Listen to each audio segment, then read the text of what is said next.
C family history change করা যাবে না, কিছু করার নেই। But what about family economics, সেটা তোমার হাতে আছে, right? You can make it man. মানে একটু হিম্মত লাগে শুধু, আর কিছুই না।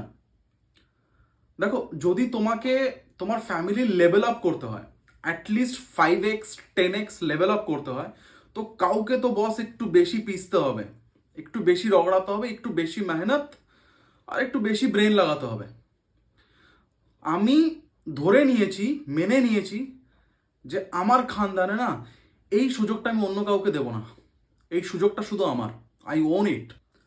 আজকে আমার গুনে গুনে 9 দিন হয়েছে কন্টেন্ট ক্রিয়েশন জার্নিটা স্টার্ট করেছি, আর 13টা মতো এক্স্যাক্ট ফলোয়ার্স আমি পেয়েছি। আর থ্যাঙ্কস টু দেম ফার্স্টলি, যে তারা এতটা প্রেম করছে, আমাকে এতটা ভালোবাসছে। যতদিন না অ্যাটলিস্ট আমি 500K ফলোয়ার্স এখানে না দেখছি আমার এই সেম পেজে, আই ওন্ট কুইট।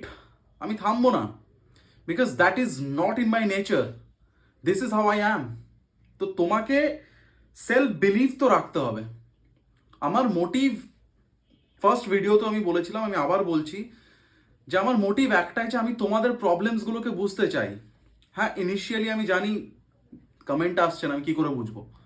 তো ইনিশিয়ালি যখন আমি দেখবো যে হ্যাঁ কমেন্টস আসছে, তোমাদের এক্স্যাক্ট প্রবলেমসগুলো কি আছে, আমি সেগুলোর ওপরে কন্টেন্ট ক্রিয়েট করব। বিকজ সেটাই আমার আলটিমেট মোটিভ, যে অ্যাটলিস্ট এই সোসাইটিতে, বেঙ্গল সোসাইটিতে আমি যদি 1%ও মাইন্ডসেট চেঞ্জ করতে পারি পজিটিভলি, তো সেটা আমি করব। দ্যাটস মাই আলটিমেট গোল এই পেজটার জন্য। লাস্টলি, গোটা খানদানের যদি আমি ইকোনমিক্স না চেঞ্জ করতে পেরেছি না, আমি থামবো না, আই বেট। তো জার্নি আমিও স্টার্ট করেছি, লেটস গ্রো টুগেদার।